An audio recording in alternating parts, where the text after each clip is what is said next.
Whether you've been following this series from the very beginning or you've just found your way here today, I'm so glad that you're watching. My name is Karen and this is my ESL Listen-Along Series, where I read my own published novel aloud, chapter by chapter, to help you grow your English through real adult storytelling. The book is called Of Fire and Fate, and I wrote it. Here's how it works. I read you one chapter, then I come back and we look at vocabulary, idioms, and language together. You can simply listen like an audiobook or read along with your own copy. The book is on Amazon. The link is in the description below. A quick but important reminder. This is an adult book for listeners 18 and over. It contains themes of domestic abuse, trauma, and other mature content throughout, with explicit sexual content in later chapters. Not right for you? My Dr. Dolittle series is completely family-friendly and linked below. Still with me? Perfect. Let me bring you up to speed. Seraphine is still in Wavecrest, still working at the cafe, still holding herself together with both hands. She made a decision at the end of chapter 5, a dangerous one. She wouldn't run, not tonight. She needed her wages, she needed a real plan, and she was tired. Not tired enough to surrender, but tired enough that another panicked flight into the dark felt worse than staying one more day. But staying came at a cost. The cult's campaign against her escalated through the whole of chapter 5. Small, insidious acts of sabotage designed not to hurt her physically, but to destroy her credibility and fracture her grip on reality. The cash register short, the back door found unlocked, and then the fire in the cafe kitchen. Not an accident. The temperature dial turned to maximum by hands that were not Mr. Harrington's. The fire sent Seraphine somewhere very dark, a flashback to the compound, to Simon's voice, to a pot left on the stove, and the punishment that followed. She fought her way back, she put the fire out, and her sanctuary is gone. Her wages are gone.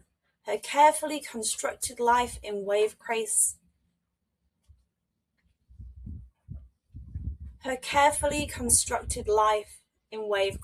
has been dismantled, piece by piece, exactly as the hunters planned.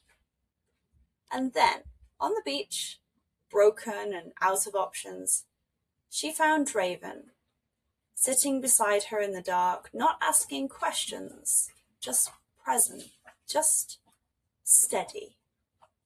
He asked her to dinner, and she said yes.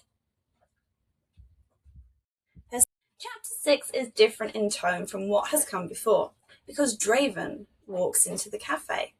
He sits down, he orders food, he brings Kaeldrick, and Kaeldrick, bless him, is immediately and completely himself. Within about 90 seconds, he's made Seraphine laugh, a real laugh, the kind she'd almost forgotten she was capable of. And we watch something shift in her, slowly, carefully, like a door opening just a crack after years of being bolted shut. Then we step into Draven's point of view, and this is where the chapter opens out into something much bigger, because I take us deeper into the history of the Dragon Kingdom than we have ever been before. The promise of the flame, what it meant when the visions were strong, what it cost when they began to fail, generation by generation, the fire dimming, the children not surviving, the kingdom quietly dying. And Draven walking the streets of Wavecrest.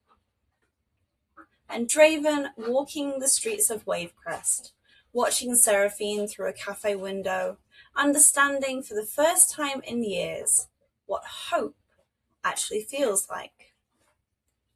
But the evening brings something else entirely. Seraphine leaves the supermarket after dark and finds herself cornered by a group of drunk, aggressive men blocking her path. She freezes that learned terrible stillness that Simon trained into her and can't make herself move. And then a shadow falls over all of them. Find your page if you have the book. Get comfortable. I'll see you on the other side. Chapter 6. Seraphine. The cafe still smells faintly of smoke when I step inside the next morning. It's that sharp, oily tang that clings to the air after a fire. Not enough to alarm a customer, but enough to hold my focus in a painful, visceral clench. I pause in the doorway, my hand tightening around my bag strap. The scent is a chilling reminder of the deliberately set fire and the terror that had followed. "Morning, Sarah," Mr. Harrington calls from the kitchen. "Fry as good as new, just a bit of bad luck yesterday. You get some rest?" I force a smile, a grimace that pulls at my tense cheeks. "Right, just an accident." He's already back to flipping pancakes, humming off key, utterly convinced there's nothing to worry about. I wish I could trade my certainty for his blissful, exhausting ignorance.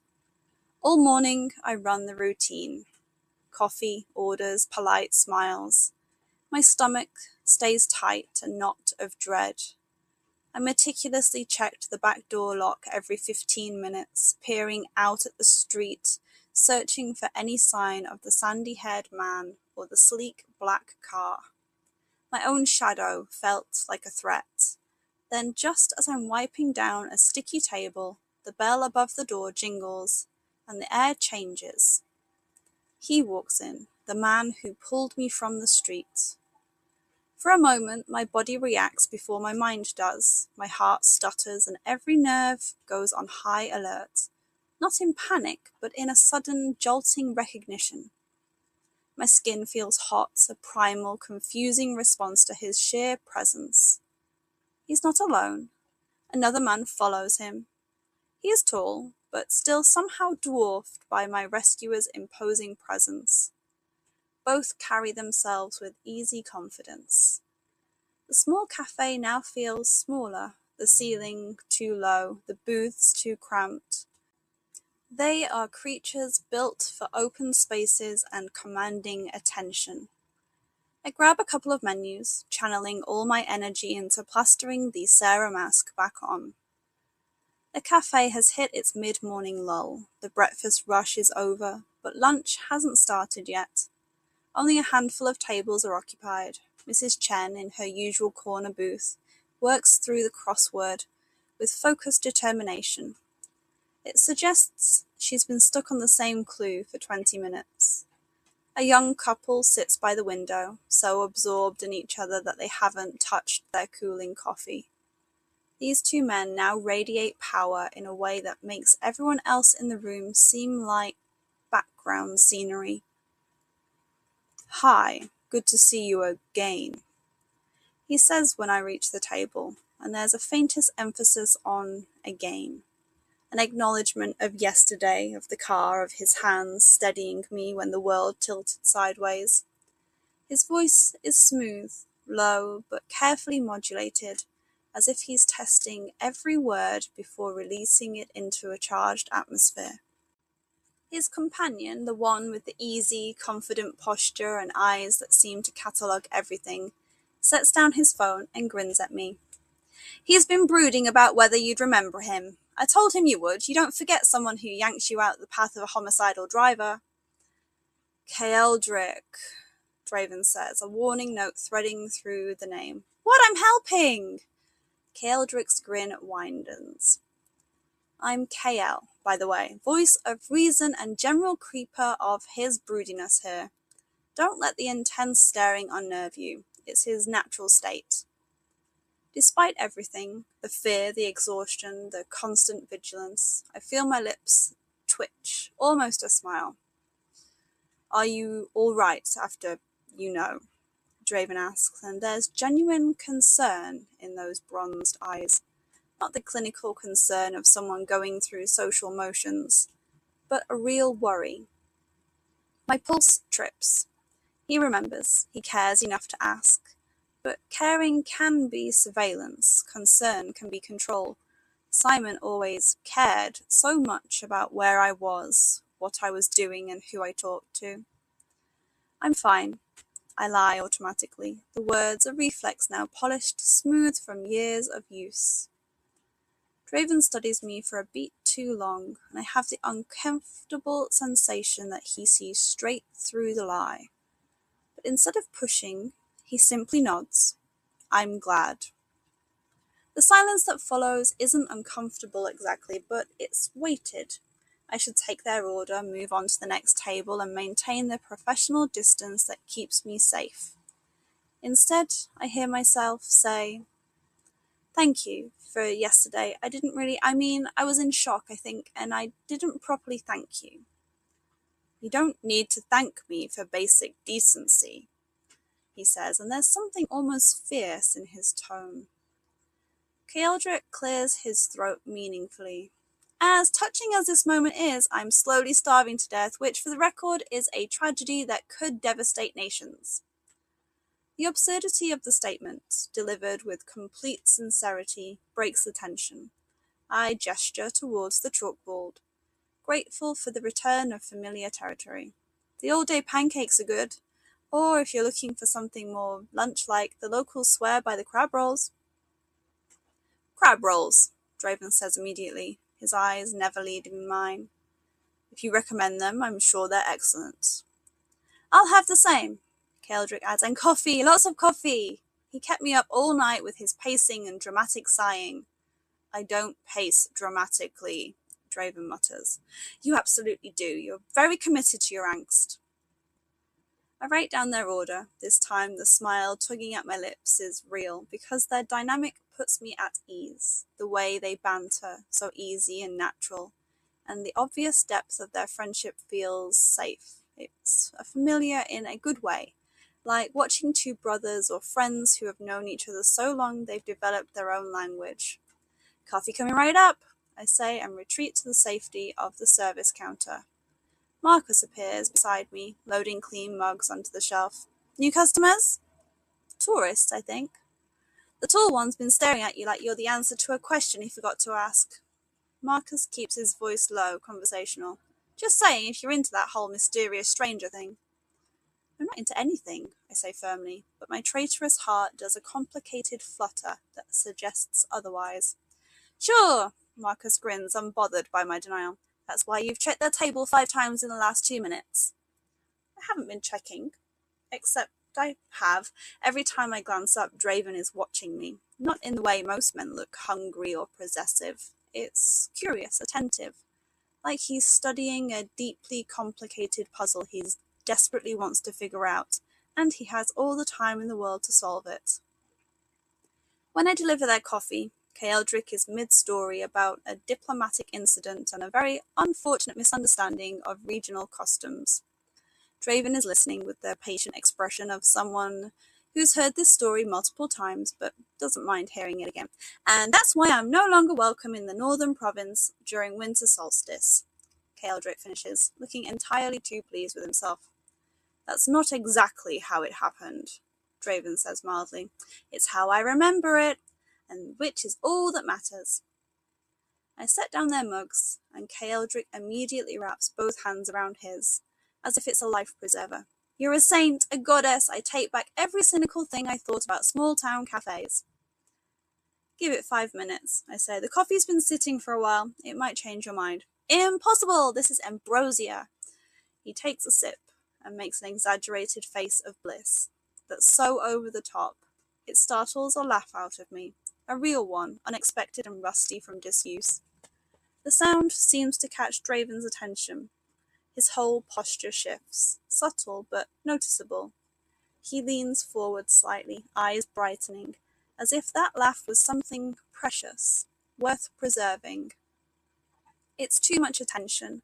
The intense focus, after a brief brightening of my mood, puts me back into discomfort.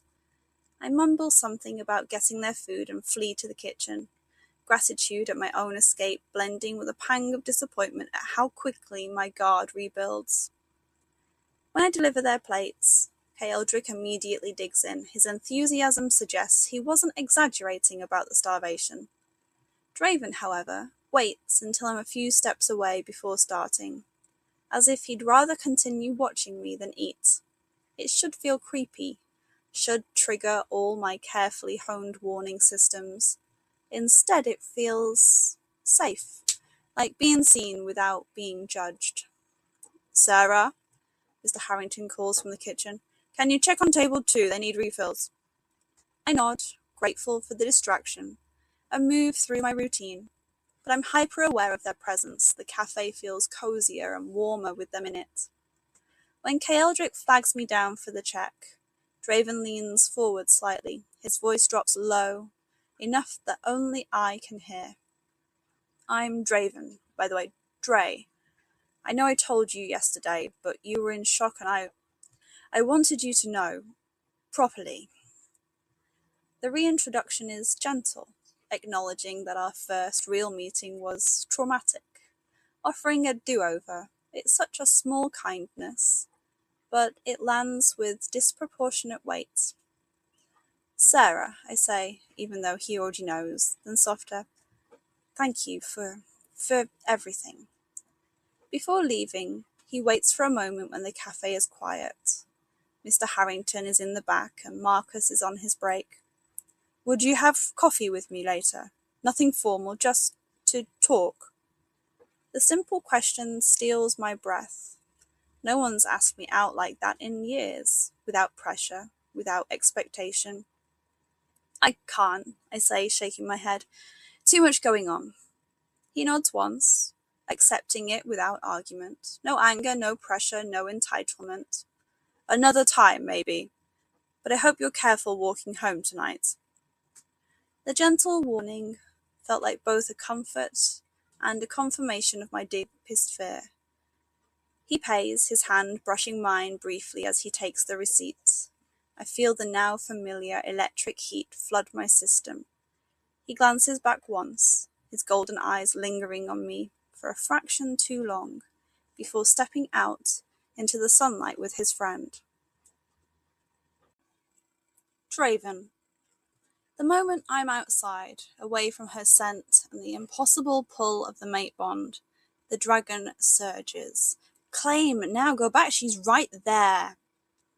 I stop walking, press my hand against the sun-warmed brick of the building next door, and focus on breathing like a human instead of a creature of fire and instinct. The bond has strengthened since our collision. Not much, but enough that I could feel her general direction when I concentrated. South and west near the ocean. It wasn't precise enough to find her exact location, but it pulled like a compass needle towards magnetic north. The knowledge both steadies and terrifies me. You good? Keldrick's voice is carefully neutral, but I can hear the concern underneath. Fine, I grit out. Though my hand against the brick glows faintly with heat, the stone darkens under my palm, the beginning of a scorch mark I'll have to explain away later. You're literally smoking. I glance down. He's right. Wisps of steam rise from my shoulders, the ocean air condensing against skin that's far too hot to pass for human. She said no. I force out, each word a battle against the dragon's howling protest. To coffee, just coffee, and she said no, and I have to respect that. Agreed, you do. Keldrick steps closer, his voice dropping. But maybe we should get you back to the palace before you shift here on Main Street. That's the kind of thing that makes the local news, and we're trying to keep a low profile. The dragon doesn't care about profiles or propriety or any of the careful rules I've built my life around.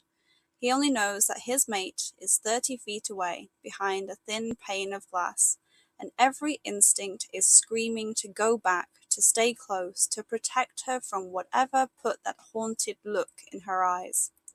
She doesn't want us, I tell him savagely. She's terrified, and if we push, we'll lose her forever. The dragon's response is a wordless snarl of frustration, but he subsides, barely. I push off the wall, leaving a perfect handprint burned into the brick, and start walking, away from the cafe, away from her. It's the hardest thing I've ever done. She laughed, I say, and my voice sounds strange, raw. In the cafe, a real laugh, not the polite customer service sound. And for a second she looked free. I noticed, Keldrick says quietly. I also noticed the way she flinches when someone moves too fast, the way she checks the exits, the way she looks at you like you're simultaneously her salvation and her worst nightmare. Someone hurt her. It's not a question. Yeah, someone did. He pauses. And you can't fix that by being intense with her, no matter how good your intentions are. She needs time, space, the kind of patience that doesn't come naturally to giant fire-breathing lizards with territorial issues. I want to argue, but he's right. The bond is pulling at me, demanding I return, but pushing now would only drive her further away. How am I supposed to do this? I ask. How am I supposed to just wait when every cell in my body is screaming that she needs me? The same way you've been doing it for the last 32 years, Keldrick says. You endure, you adapt, you prove to her slowly that you're worth the risk. We walk in silence for a while. The ocean breeze helps, cooling the unnatural heat, giving the dragon something else to focus on besides the aching absence of her presence. Tonight, Keldrick says eventually, you're going to accidentally be near the cafe when she gets off work. You're going to make sure she gets home safe. And then you're going to walk away, again, until she stops seeing you as a threat and starts seeing you as an ally. And if whoever's hunting her makes a move before then? Keldrick's smile is sharp, dangerous. Then we remind them why hunting a dragon's mate is a death sentence. But until then, patience, brother, patience. Seraphine. He carries his towering strength with such ease, yet he retreats the moment I said no. It was confusing. The man who saved me was the most dangerous thing I had ever seen, yet he respected my boundaries. By evening, the town feels restless. The wind is up, carrying the smell of the sea and the tang of salt. I haven't decided whether I'm staying or packing up and moving on again, but either way I need groceries, since the last trip didn't end with any food. My shopping list is short: coffee, bread, and anything that doesn't come off the cafe's grill, but I dawdle, circling the aisles. The supermarket, with its fluorescent lights and endless choices, is full of life and humanity, a fragile shield against the terrifying quiet of my room. It's nearly dark when I step out of the store. There's a group of boisterous men standing at the edge of the car park. They look like the men from the community, the ones Simon had used as his muscle and enforcers, though these men are clearly just local drunks.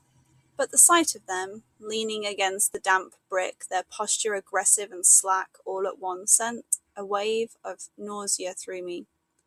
The compound, the way they watched, always watching. I tighten my grip on the grocery bag and quicken my pace. "Hey, sweetheart," one calls, his voice slurred. "Need help carrying that?" I ignore him, praying they'll lose interest. Another steps directly into my path, forcing me to halt. "Come on, don't be shy, we just want to talk." My throat goes dry. Every instinct screams run, but my feet are frozen, my muscles locked in a useless habit. I look down, a behavior ingrained during my time with Simon, a useless act of submission I'm still trying to break. Then a shadow falls over us. The shift in light was immediate, consuming the harsh shadows of the alley. I cringe and draw into myself, dropping the shopping bag with a muffled thud. "Leave the lady alone." The voice is calm, not raised, but it carries immense weight, command woven through every syllable. The men freeze, glance at each other, and then scatter without another word, melting back into the dusk. It's the kind of voice that demands instant, unthinking obedience. I look up. It's Dre. He's here to save me again. He stoops, picking up an apple that rolled from my bag. You dropped this. I can't find words. He simply plucks the bags from my hands, effortlessly, as if they weigh nothing. Not a protector, but a guardian. I'll walk you home, he says, his gaze steady, devoid of judgment. Or close, if you'd rather I didn't know where you live. For a second, pride tells me to refuse. Fear tells me to run. But something else, a quiet, deep-seated, tired trust wins. I nod, too exhausted to fight the protection he offers. We walk side by side through the dusky streets, a silence stretching between us that is oddly comfortable, companionable. When I finally speak, it's barely more than a whisper. You didn't have to walk me home. You're always showing up. I wanted to, he answers. No one should walk alone afraid. The words are simple, but they sink deep, cutting through the layers of fear and self-reproach I carried. Simon's version of protection always came with a price, a wound. Draven's felt freely given. When we reach the narrow path behind the cafe, I stop. This is me. He hesitates, then gently sets the bags down and takes my hand. Not pulling, not claiming, just a brief, grounding squeeze. The contact is a sudden, powerful surge of the soothing heat I've felt before. Good night, Sarah. Good night, Dre. I managed to squeeze out for a split second. I'd almost said, I'm really called Seraphine, the name I haven't used in months. I want you to know the real me. He releases me, turns, and walks away into the dark, his massive silhouette vanishing quickly. I stand there, long after he's gone, my hands still tingling where his warmth lingers, caught between fear and something dangerously close to hope. Inside my small room, I lock the door, checking once, twice, 3 times, and sit on the edge of the narrow bed. The grocery bags sit on the floor where I dropped them, forgotten. I pull out the card he gave me last night, expensive paper embossed lettering. Draven Ashford. Phone number. No title, no company. Just a name and a way to reach him. He was a terrifying, unknown entity, yet he was the only thing that had stood between me and true harm for 2 days in a row. I try to catalogue the differences between him and Simon to understand why my body responds to Draven with heat rather than ice, with curiosity rather than dread. Simon's strength was always a cage. Every muscle, every inch of height he had over me was a reminder that I couldn't fight, couldn't flee, couldn't win. His presence filled rooms like smoke, suffocating, inescapable. When he touched me, it was ownership, fingers that pressed too hard, hands that directed and controlled and claimed. Draven's strength feels different. He's bigger than Simon, impossibly tall, built like something out of mythology. But he makes himself smaller around me, leans back instead of forward, keeps his hands visible, movements slow and predictable. When he touches me, it's asking, not taking. A brief squeeze of my hand, released immediately, heat that soothes instead of burns. Simon's eyes were cold, calculating. They tracked me like prey, looking for weaknesses to exploit, mistakes to punish. Draven's eyes are warm, impossibly bright. But when he looks at me, I don't feel hunted, I feel seen. Like he's trying to understand, not control. And the words, God, the words. Simon's voice was a weapon, carefully modulated to cut. He knew exactly which tone would make me flinch, which words would make me small. You're useless. You're lucky I tolerate you. No one else would want you. Every conversation was a test I'd already failed. Draven speaks like he's handling something precious and fragile, gentle, patient. No one should walk alone afraid. As if my fear is something that matters, something worth protecting me from, not something I deserve. Maybe he's different. Maybe, despite the lurking shadows and the impossible fear of Simon's return, I'm not broken beyond repair. Maybe the fire I sensed in him isn't meant to destroy, but to warm and protect. Or maybe I'm just desperate enough to believe a beautiful lie. I fall asleep with the card still in my hand, and for the first time in weeks I don't dream of cold grey eyes and rough hands. I dream of warmth and golden light and a voice that says my name like it's something sacred. And that was chapter 6. Kay Eldrick described Raven as radiating touch me and die energy at social gatherings. And somehow, that man just sat in a small seaside cafe and made a traumatized woman laugh for the first time in months. Character development is a beautiful thing. Let's look at the language. 5 words taken directly from this chapter, all of them useful, all of them worth adding to your English vocabulary. First, lull. I wrote that when Draven arrives at the cafe had hit its mid-morning lull. A lull is a temporary period of quiet or reduced activity, a calm pause between 2 busier, more intense periods. There was a lull in the conversation, and nobody quite knew what to say. The soldiers used the lull in fighting to rest and regroup. You'll hear this word in weather, a lull in the storm, in business, a lull in sales, and in everyday conversation. It always suggests something temporary. The quiet is not quite permanent. Things will pick up again. And in this chapter, that is quietly significant. This small, warm scene between Seraphine and Draven exists in a lull. The storm around her is not stopped. It simply paused for a moment to let her breathe.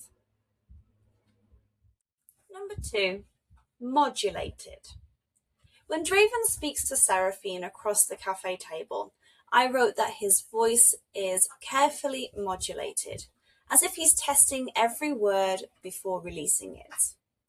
To modulate means to adjust or control something, its tone, its volume, its intensity, in order to achieve a particular effect. When we talk about a modulated voice, we mean a voice that is being deliberately managed, controlled, shaped. She modulated her tone carefully, knowing that the wrong emphasis could derail the entire negotiation. The teacher's modulated delivery kept the students calm and focused. This is a word you'll find in music, where modulation means moving between keys, in broadcasting, in psychology, and in fiction. Here it tells us something crucial about Draven. He's not simply speaking to her.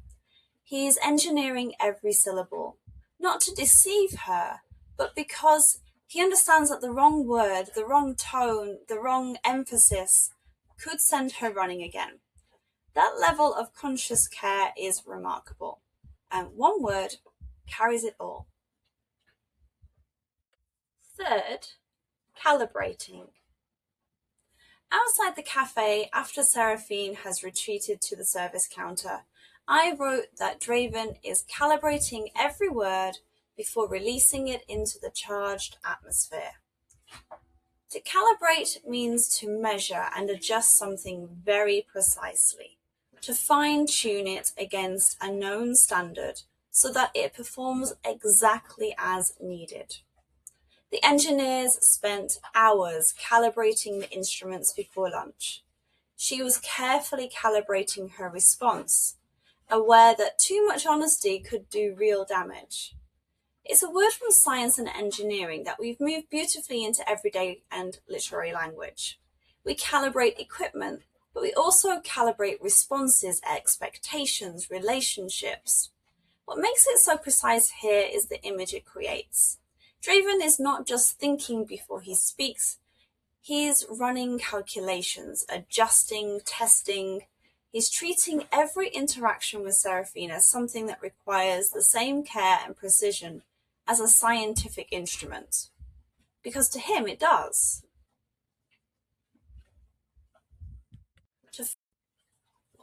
4. Angst. This one is slightly more advanced. I'm pushing you a little with this one, and I want to. Kaeldrick tells Draven to fly and burn off some of that kingly angst before he accidentally sets the council chamber on fire. Angst describes a deep, persistent feeling of anxiety, dread, or inner turmoil, particularly when it is unresolved and has no single clear cause. It's not just worry, it's a heavier, more existential weight. The novel captures the angst of adolescence with uncomfortable accuracy. There is a particular angst that comes with making an irreversible decision. The word comes from German, and you'll find it in English used across a wide range from serious literary and psychological contexts, right down to casual, slightly self-aware uses when someone describes their own overdramatic feelings. Sorry about all the text, just late night angst, ignore me. That range is exactly what makes this word worth knowing. Kaeldrick uses it here with deliberate lightness. He's teasing his king. But underneath the joke is something real. Draven is carrying the weight of a dying kingdom, a destined mate who runs from him, a border war. Angst in this context is doing a great deal of quiet, serious work behind a smile. And 5th, flutter. This one appears twice in the chapter. The first, when Draven is in the council chamber, losing hope, I wrote, "A flutter stirs inside my chest, a small, desperate heartbeat of my dragon." The second, when Seraphine watches Draven leave the cafe, she feels her heart flutter in a way that unsettles her. A flutter is a light, rapid, irregular movement, like wings beating quickly, or a flag in the wind, or a heartbeat that briefly loses its steady rhythm. She felt a flutter of nerves as she waited for the results. There was a flutter of activity in the office when the director arrived unexpectedly. It's a gentle word, soft in sound, soft in meaning. And that softness is important. Right, that Seraphine's heart pounds or races or hammers, all of which appear elsewhere in the book when fear is the trigger. I wrote flutter, which tells you this is something different, smaller, quieter, more fragile. The very beginning of something Seraphine doesn't yet have a name for.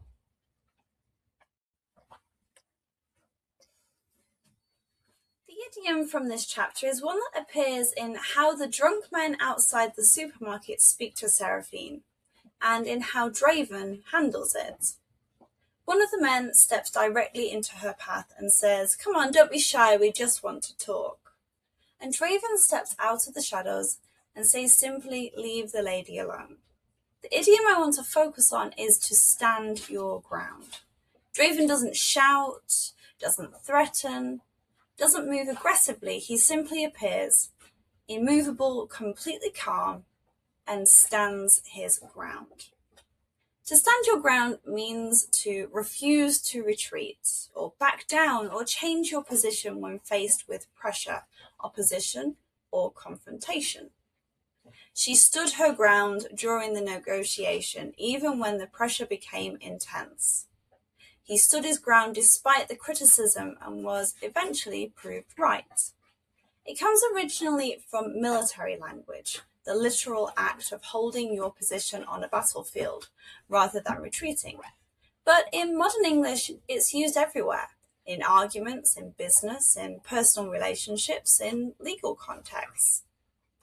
What is worth noticing here is what standing your ground does not require. It doesn't require volume. It doesn't require aggression. Draven says 6 words in a low, calm voice, and the men scatter. Real strength. That's what I'm showing us. It doesn't need to announce itself. It simply holds its position and lets everything else fall away around it. That's a lesson that lands very differently for Seraphine, who spent years watching men perform strength loudly and cruelly. This is something else entirely. And here's your question for this week. In this chapter, I take us deep into the history of the promise of the flame. The idea that dragon kings were once guided by clear, detailed visions of their destined mates. Generation by generation, those visions weakened. Less detail, less certainty, until Draven received only eyes, just a pair of hazel eyes and nothing else. And yet he held on to that fragment for 10 years. So here's what I want you to think about. What's the difference between hope and delusion? And when does holding on to something become harmful rather than sustaining? Draven's faith in his fragment of a vision kept him from settling for less than his true mate, which ultimately saved his kingdom. But it also cost him a decade of isolation and loneliness. Was he brave to hold on, or was he simply lucky that the vision turned out to be real? Think about how you would describe his choice, and whether your answer changes depending on how the story ends. Leave your thoughts in the comments. I read every single one. That's chapter 6. Draven walked her home, he carried her groceries, he squeezed her hand goodnight, and she let him. And then she stood in the dark long after he had gone, her hand pressed to her chest, feeling something she doesn't yet have a name for. Next week, we're in chapter 7. And I'll tell you this, we get inside Draven's head in a way we haven't before. He dreams about her, and I don't fade to black. Chapter 7 also asks a harder question, because Kaeldrick, pragmatic, clear-eyed, fiercely loyal Kaeldrick, starts to voice the doubt that has been sitting quietly in the background this whole time. Seraphine is human, not a shifter, not dragon-blooded, and the promise of the flame has been failing for generations. What if she's the wrong answer? What if bonding with a human is not the solution, but the final blow?